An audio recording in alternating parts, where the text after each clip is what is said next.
December. We're 1 month away from 2026, which is wild. But that means it's time to stop and rank all 16 new November movies that I saw, from the worst to the best.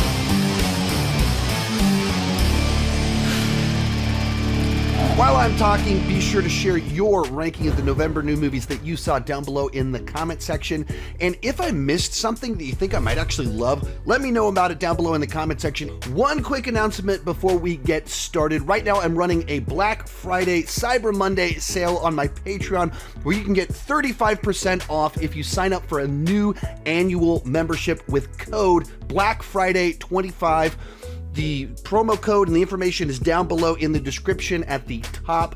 Over on Patreon, I do a couple of weekly live streams. I've got a Q&A. I've done over 40 of them this year. I do the box office show. I've done over 20 of those. Use code BLACKFRIDAY25. You can get 35% off. That's like $16 to gain access to all of the exclusive live streams and videos over the next 12 months. Information's down below in the description. Let's get started. In last place, Playdate. Now, I foolishly went into this movie way too optimistic.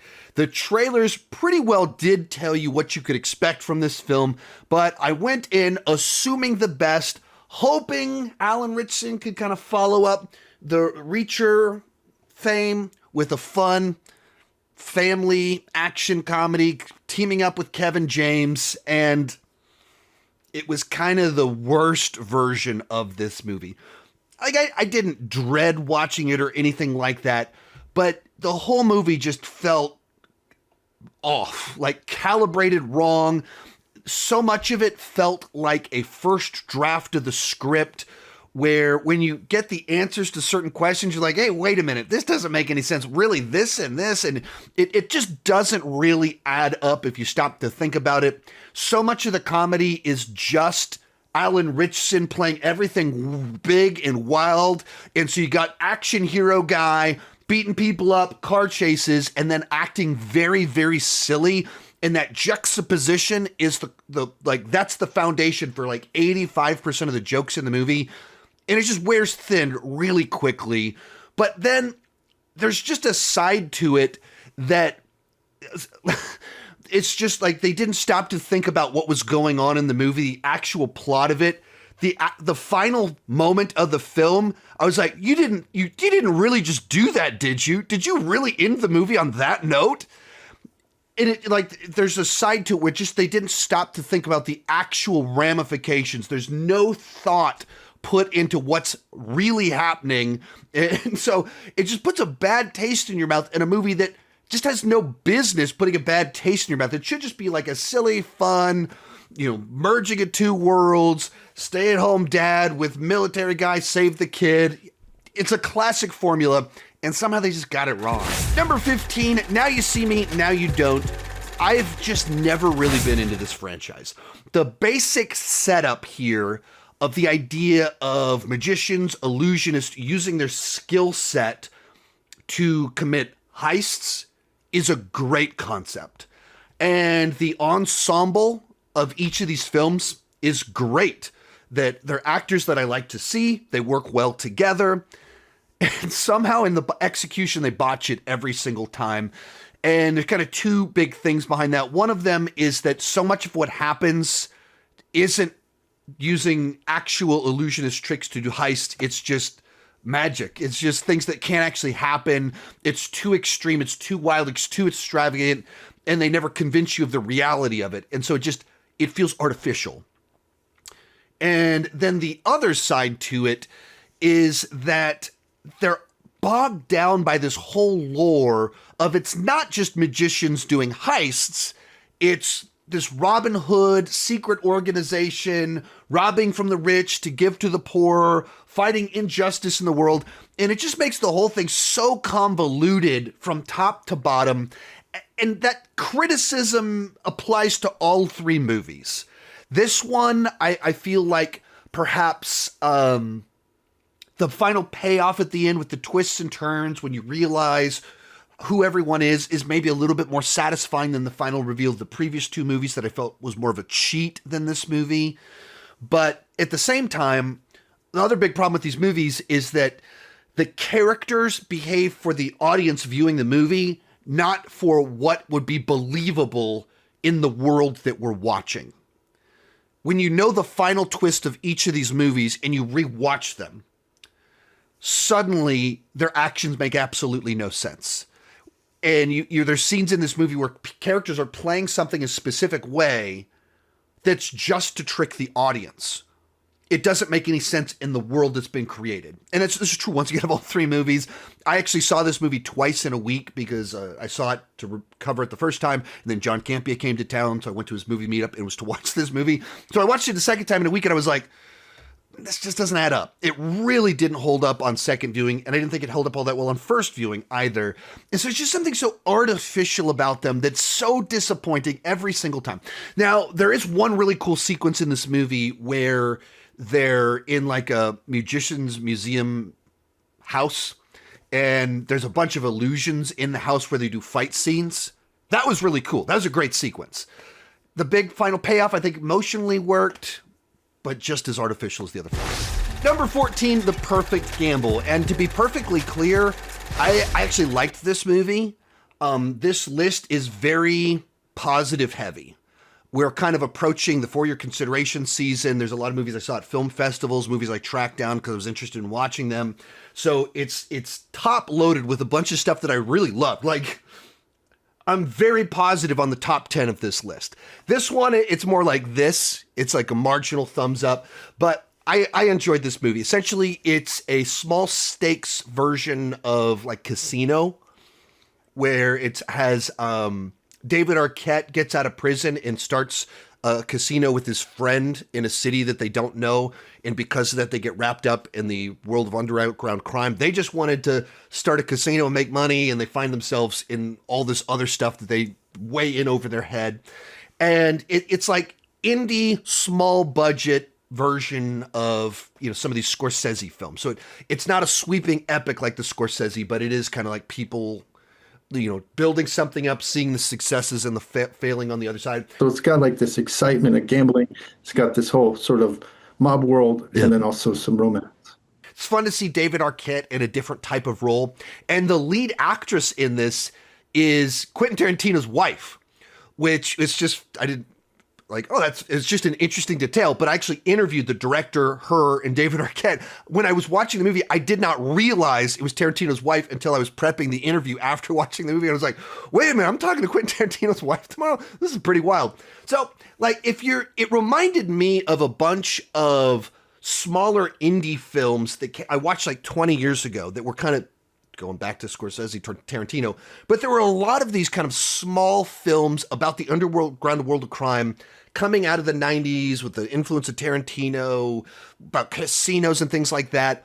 And we don't get them as much. So it just reminded me of stuff of the past. I worked in Vegas in the past, in my previous life, and just loved the whole world, you know, Ocean's 11. I just always loved that world. And I wanted to kind of like see if I can figure out a story that I can tell that's a little bit different, but has to do with that world. It's small scale. It's not going to be for everybody. You have to know that you're going into an indie film. But if you like that, it might remind you of some things from like the early zeros. Today's video is brought to you by ExpressVPN. So I just heard something pretty mind-blowing. Netflix has 18,000 titles available globally, but they only have about 7,000 titles available in the United States. You are missing out on thousands of titles unless you're using ExpressVPN. Netflix hides content from you based on your location, and ExpressVPN allows you to change your location so you can control where Netflix thinks that you are at. They have servers in 105 countries in all 50 United States, so you can gain access to thousands of new shows. Why should you go with ExpressVPN? First off, they have their lowest price ever. Plans start at just $3.49 for a month.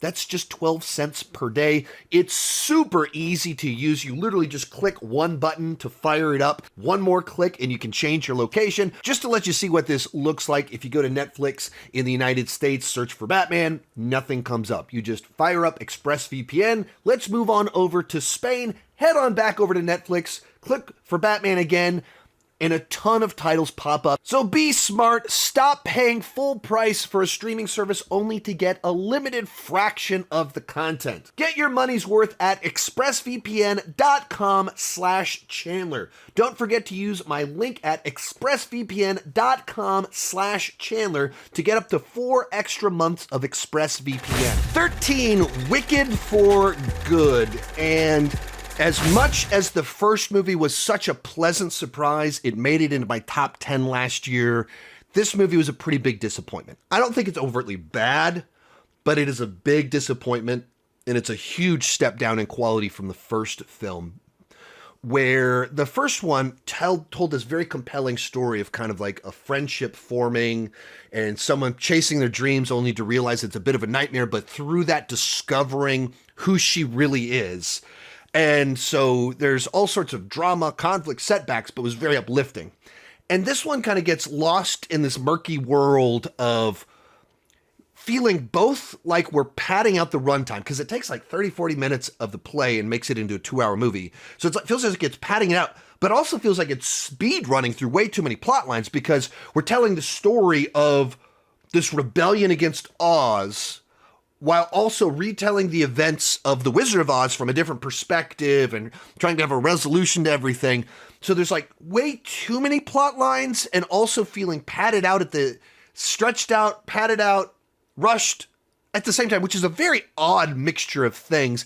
And so it's just very kind of clunky, not nearly as smooth of a narrative, not nearly as smooth of an emotional arc. It makes a lot of characters very unlikable with what it does with them. The way that it starts to mesh into Wizard of Oz felt much clunkier. I didn't think the songs were as memorable, but the performances are still great. The singing is still great. Production design, the environment's very cool. There's a sequence in here involving mirrors that's a single take shot that's awesome. Like, it has the powerful moments. The story as a whole, not nearly as strong. 12, Trap House. This is a movie starring Dave Bautista, where he's basically a drug enforcement officer. And essentially the plot of it is the kids of these drug enforcement officers end up robbing a trap house and getting all wrapped up in this world of crime and the consequences of all of this. And so it kind of takes a familiar plot about battling the cartels and stuff like that and puts kind of this coming of age twist on it. When I got involved, Scott Free was involved. So I think it went back in development. I think they were partners for a long time, but I was thrilled to work. I mean, Ridley Scott is a hero of mine, and to get notes from Ridley Scott was a plus thing for me, for sure. So, I mean, that was my next question. So you did get feedback from Ridley Scott on the film? Oh, yeah. Yep. I mean, it was, it's pretty amazing to get feedback from him. I don't think it's fully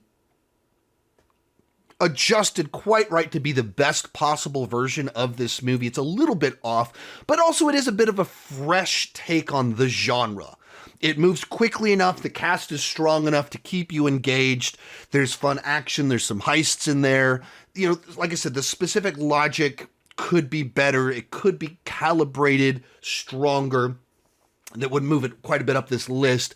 But once again, it's like a movie that was just enough novelty in the genre to keep it interesting. Why should people go check out Trap House this month? Because it's fun. Because it's a fun, good movie. I mean, you know, it's let's remember that. You know, sometimes we go to the movies to have a good old time. You know, bring the family. There's kids. It's for adults. It's for everybody. It's just a good, fun movie, man. Number 11, Wildcat. This is a new action heist thriller starring Kate Beckinsale and Louis Tan, who I was able to interview as well as the director. And I thought this was one of the stronger direct-to-video action movies that I was able to see this year.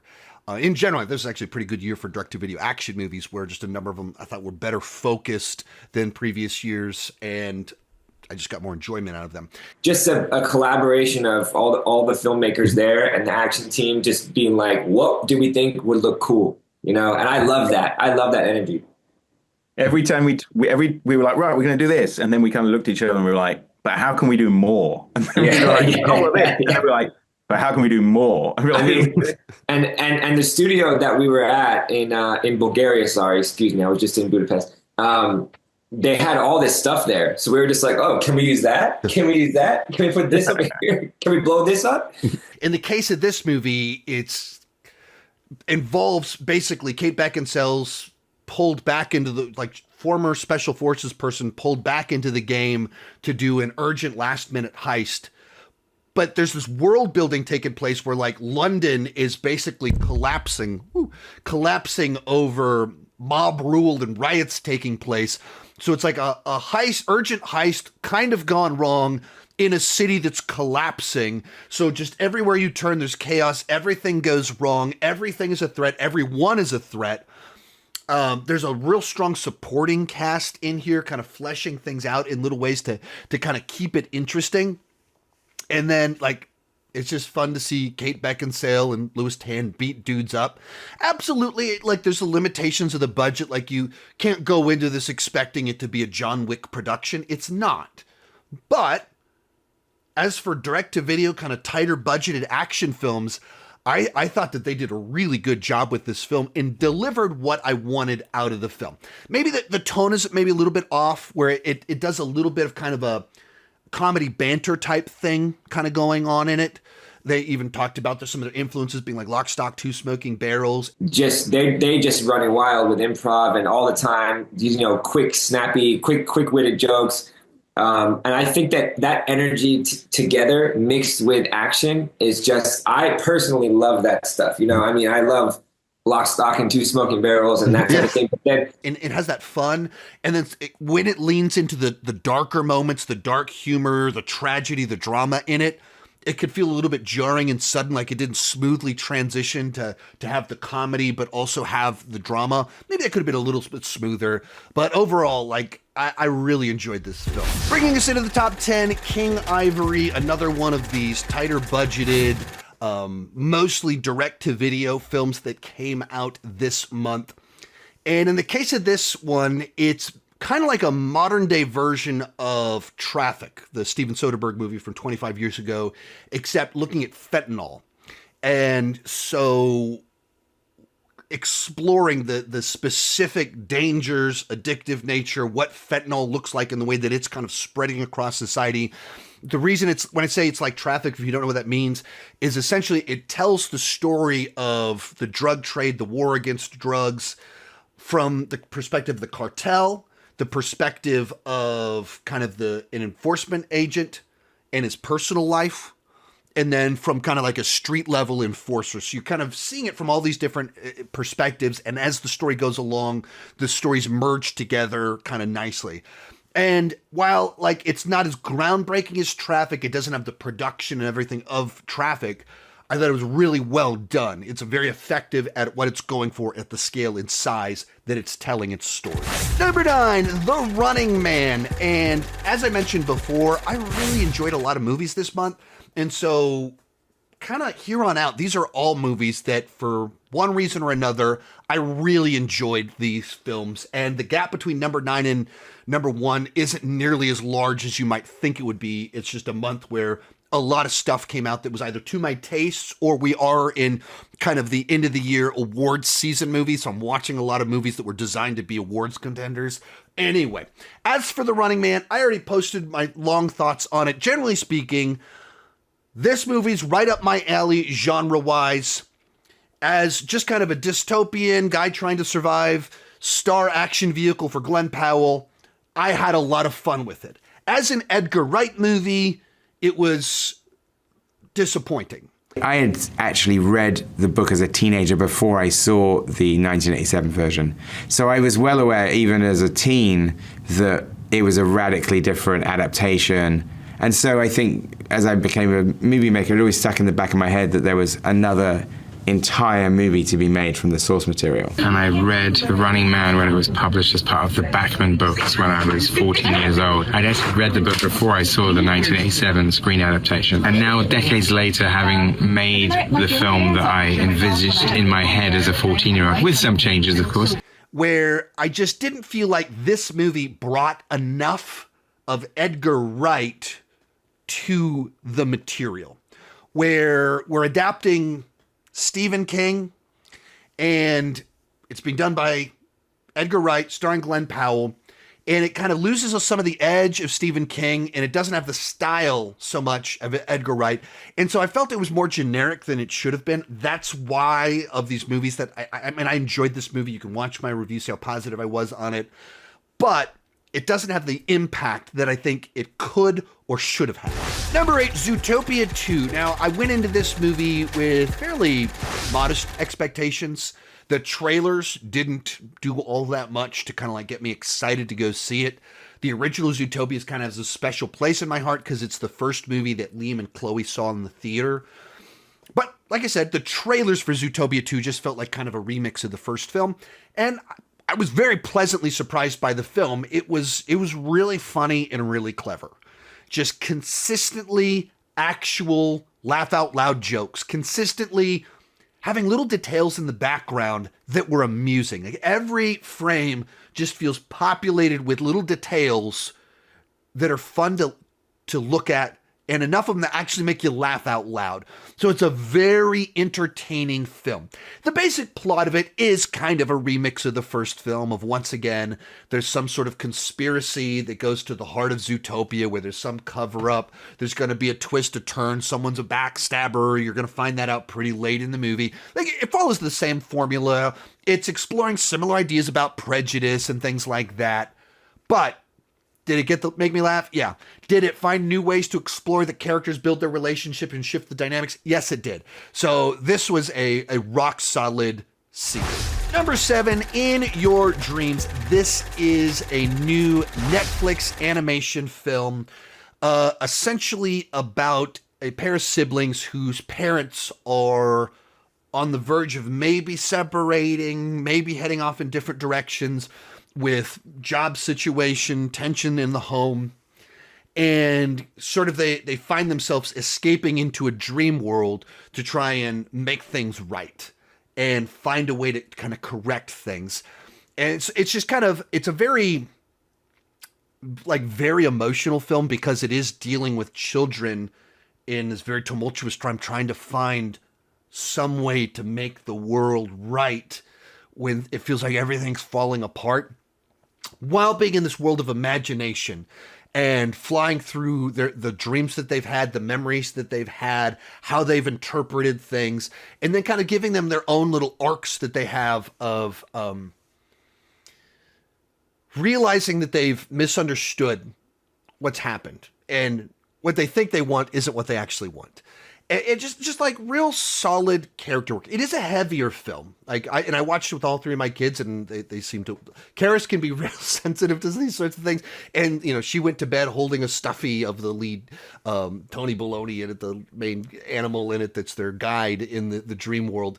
But like it's pretty heavy, but in an emotionally resonant sort of like it really feels like you're touching on kind of stuff that matters. Number 6, Wake Up Dead Man, the latest film in the Knives Out franchise. This time stepping into the world of religion and, like the other ones, politics as well, and providing just another whodunit that keeps you engaged from beginning to end. The big standout here is our lead actor is Josh O'Connell. Sometimes I get his name wrong. Switch Josh, Jake, and I get his last name wrong sometimes. But he's basically this new priest that is very eager to try and do the right thing and help people, and then steps into this very toxic church where Josh Brolin is the established priest who's kind of an absolute monster, a tyrant, and doing everything wrong and running people off with his serious issues that he has. And we dive into this world of this mystery of what on earth happened here. And it plays into the tropes of the genre and even like references other whodunits and solutions to problems and finds its own alternative answer to them. As soon as you think you've got all the pieces and you're putting it together, then it turns it on its head and it does something completely different. And you start to like have this new mystery created. So it can be very funny. Our lead guy is just great as this guy that is very excited but keeps breaking because he's so annoyed by what's going on around him, how crazy it is. And it finds a way to be able to be highly critical of corruption and organized religion while using his character to see, like, not everyone's like that. Like, look, this is the right example. Like, this place is corrupt. These are the problems. But when you do it like this, it helps and it's good. And it even presents the idea of grace and all of this very properly. I think it tries to bite off a little bit more than it can chew, where it gets into politics in a way where it feels like there's a character that just happened to be a failed politician that's trying to get in with the church to try and get, and it's like in a small town, so he's trying to get in with the political power of this church in the middle of nowhere that only has a handful of people at it. Like, it doesn't even add up. Like, it's like the logic of it, and you can see the connections he's trying to make and the allusions to modern day and all it, but it's just one too many ideas in a story that's already long, already exploring a lot, and already stepping into polarizing, controversial subject matter. We didn't need to add, like, they say you're not supposed to talk about religion and politics at the dinner table, and that's like all this movie is. It's like, we could have been controversial enough just doing the religion thing. And it just didn't have time to properly explore this other stuff. So it just felt like this weird thing sprinkled on top of it that Rian Johnson just has to put into each of these Knives Out movies. But like overall, like it's like the whodunit kept me guessing, kept me changing. The ensemble's great, in particular our lead guy, and it's really entertaining. In fifth place, Christy. Now, this movie dominated headlines in the month of November, but for all the wrong reasons, because it had one of the worst openings ever for a wide release movie, which at face value seems like, oh man, that's a really, really bad sign for the movie. I think it's much more a really bad sign for the distribution and marketing strategy than anything else, because women's boxing movies about people that no one has heard of don't do well at the box office, so they never should have wide released the movie. As for the movie itself, it made me interested in something and someone I was not previously interested in. I do not follow women's boxing at all, did not know who Christy Martin was, and her actual story intertwines with interesting things very frequently. Like, she was on the card during the Mike Tyson Evander Holyfield fight when Mike Tyson bit off Evander Holyfield's ear. She was there that night and fought before that took place. And so she was a part of really important things. She was on the cover of magazines, but like most people, I just never followed women's boxing to know any of this. So I had no idea what happened to her in real life. And the story of her kind of rise as a boxer isn't really what the movie's about. It's about her personal life and her relationship with her husband that goes to places that was so shocking that I was like, did this really happen? My wife is like, is she going to die? Is she going to die? What's happening right now? My wife's gripping my hand as tightly as she can, nervous for what takes place in the movie, because it's an example of where real life is crazier than fiction. If you were writing this movie, you would not go as extreme as what happens in this film.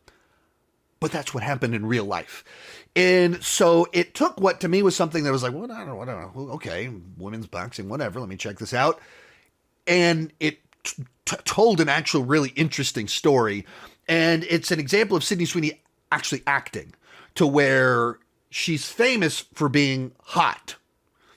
And in the movie, her character is not so much. She's a boxer getting punched in the face, and, in old styles of fashion from the 90s that were very, very trendy and niche groups. And she has to transform into a different person. And this is an example of she's an actual actress trying to stretch and do different things. So I thought this movie was really good. Number 4, Predator Badlands. And this is a movie that, if you can accept it on its own terms, it's a really fun time at the movies. But you have to be okay with the idea that we are going to humanize the Predator and demystify the Predator just a little bit. I can completely understand why this is a movie that some people went, I just do not want to see a Predator with a quirky sidekick. I don't want to see that. I don't need that. I want the Predator as a scary monster that's in the shadows killing people. If that's your take, fair enough.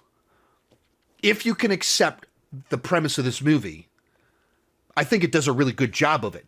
Because at the end of the day, it doesn't do anything to water down the Predator or the Predator lore or the culture.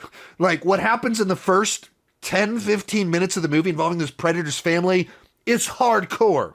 I'm constantly drawn to tales of the underdog with something to prove. Our predator is killing beasts left and right, blood everywhere, and it ends with more crazy family violence.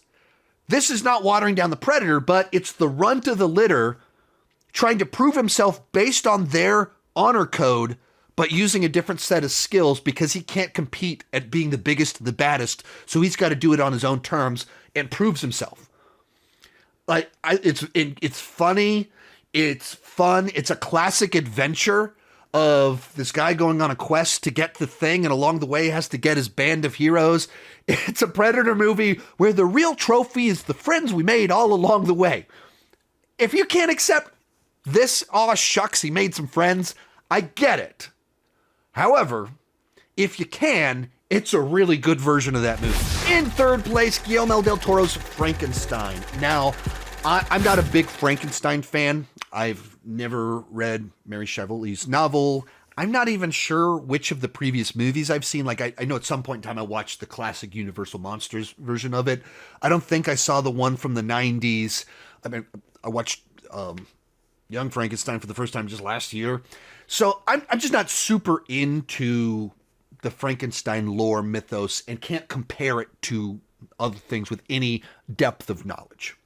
But I can just watch this movie on its own terms. And as someone that's not specifically into this kind of thing, Guillermo del Toro made a really cool film. Of course, he's great with production design, costumes, and so you're just immersed into this world where everything is pretty gorgeous. And whether you're in the fancy hoity-toity world of Frankenstein's upbringing or these beautiful castle fortresses where he builds a laboratory to create his monster, to the farms that the monster goes to or the creature goes to the Arctic settings, the ice and everything, or the ice and everything, and other portions of it, all of it is just gorgeous to look at, immaculately designed.